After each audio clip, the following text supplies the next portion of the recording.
Jangan lupa subscribe YouTube channel Metro TV News dan jangan lupa nyalakan notifikasinya. Menkominfo memperbaiki akses jaringan telekomunikasi agar warga terdampak bencana di Flores Timur, Nusa Tenggara Timur dapat segera menggunakan jaringan internet. Menkominfo juga menyerahkan bantuan telepon satelit sebagai alat komunikasi di posko bencana. Menteri Komunikasi dan Informatika Menkominfo Johnny G. Plate meninjau lokasi terdampak dan pengungsian akibat badai siklon tropis di Desa Nelelamadike, Pulau Adonara, Flores Timur, Nusa Tenggara Timur. Dari total 2.749 BTS aktif di Nusa Tenggara Timur, lebih dari 400 diantaranya down dan dalam proses perbaikan. Menkominfo menargetkan pembangunan 400 BTS baru pada 2021 ini.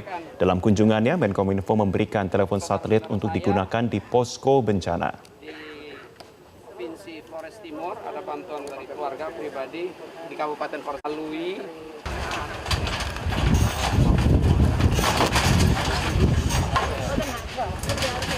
Yang pakai masker ya, Om? Yang pakai ini biru, jaket biru. Jaket kerah putih. Totalnya ada 2.794 BTS di Nusa Tenggara Timur, 450-nya masih daun. Ya, kita harapkan ini bisa segera dipulihkan. Dampak terbesarnya adalah akibat dari power supply atau listrik yang juga mati.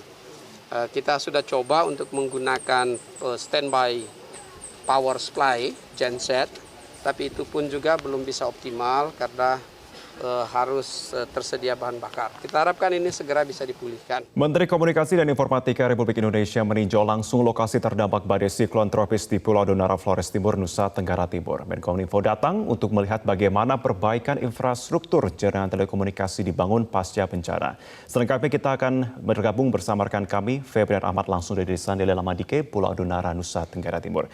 Febrian, selamat siang. Seperti apa tinjauan Menkominfo di Desa Nelelamadike? Selamat siang Marvin dan juga pemirsa. Untuk Menkominfo tadi tiba didampingi langsung oleh Bupati Flores Timur pukul 14, maksud kami pukul 9.45 waktu Indonesia bagian Barat. Saat Menkominfo datang, dia langsung menuju ke lokasi pengungsian dan juga sempat berbicara dengan sejumlah warga yang ada di Desa Nelelamadike, Pulau Adonara, dikarenakan menurut Menkominfo ia merupakan putra daerah asli dari Flores Timur, sehingga kunjungan dalam rangka untuk meninjau bagaimana proses dan juga bantuan diberikan terkait dengan teknologi informatika di lokasi ini dilakukan bukan hanya sebagai Menkominfo saja, namun juga sebagai putra daerah Flores Timur tiba di Desa Nelelamadike, tepatnya di Pulau Adonara. Tadi juga Menkominfo mengatakan bahwa memang untuk dapat memperbaiki beberapa jaringan BTS di lokasi ini memerlukan bantuan dikarenakan adanya sejumlah infrastruktur yang juga putus dan juga masih dalam proses perbaikan, sehingga memerlukan waktu untuk dapat memperbaiki seluruh BTS dan juga memperbaiki sejumlah jaringan yang rusak di Pulau Adonara. Tentunya ini juga menjadi komitmen dari Menkominfo untuk terus melakukan perbaikan dan juga untuk terus melakukan berbagai kegiatan yang nantinya untuk dapat sarana bagi masyarakat, sehingga masyarakat di Pulau Adonara khususnya dapat kembali terkoneksi dengan internet, karena internet merupakan bagian yang dipentingkan atau dibutuhkan di pulau ini bukan hanya untuk komunikasi masyarakat saja, namun juga untuk kebutuhan pendistribusian bantuan dan juga untuk koordinasi antar instansi dan juga lembaga termasuk Basarnas, BNPB, BPBD, dan juga TNI Polri yang ada di Pulau Adonara ini. Kemudian juga tadi Menkominfo selain memberikan meninjau langsung lokasi terdampak dan juga bagaimana proses perbaikan dari BTS di lokasi ini, Menkominfo juga memberikan bantuan menggunakan dana pribadi atau sebagai kontribusinya sebagai putra daerah, yakni sebesar 200 juta rupiah yang diberikan langsung kepada Desa Nelelamadike melalui Bupati Flores Timur yang juga tadi menemani Menkominfo.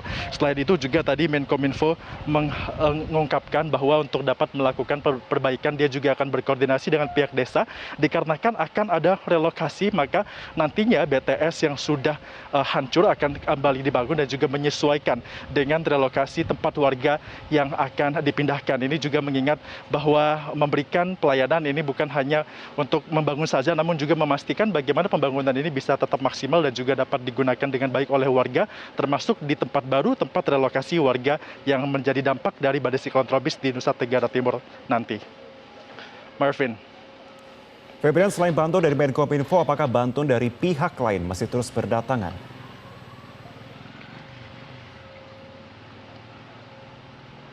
Marvin, benar terkait bantuan dari pihak lain tentunya juga sudah mulai berdatangan karena untuk infrastruktur perlahan-lahan juga sudah mulai dibangun untuk di dalam desa di Pulau Adonara dan juga untuk penyeberangan dari Larantuka menuju ke Pulau Adonara juga sudah kembali dibuka oleh Syah Bandar setempat.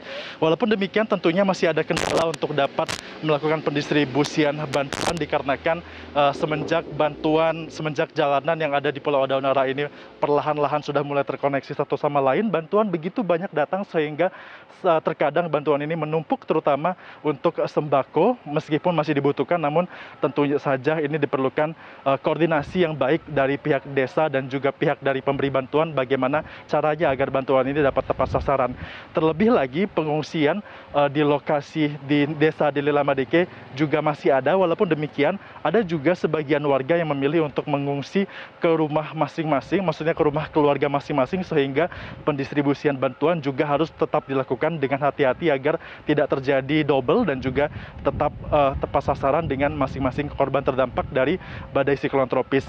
Selain itu ada bantuan juga yang sebenarnya masih dibutuhkan di lokasi ini. Tadi kami sempat berbincang dengan pihak dari Basarnas yang mengatakan bahwa untuk di desa Nilamadike tidak ada dokter dari tim DVI Polri yang dapat membantu proses identifikasi jenazah, sehingga proses identifikasi jenazah yang dari korban yang ditemukan ini hanya dilakukan berdasarkan penglihatan dari keluarga, melihat tanda-tanda seperti pakaian yang digunakan, bentuk fisik ataupun wajah dari jenazah korban. Sementara itu untuk jenazah korban yang ditemukan yang kondisinya tidak sempurna dan juga sulit untuk dapat diidentifikasi, ini juga diperlukan seharusnya diperlukan tim DVI. Namun tim DVI tidak ada sehingga ada beberapa jenazah yang belum diidentifikasi oleh pihak dari Basarnas, dan untuk itu Basarnas berharap bahwa nantinya tim DVI dari Polri bisa dikirimkan ke desa Nilamadike untuk pembantuan proses identifikasi, sehingga hak dari keluarga untuk mengetahui apakah benar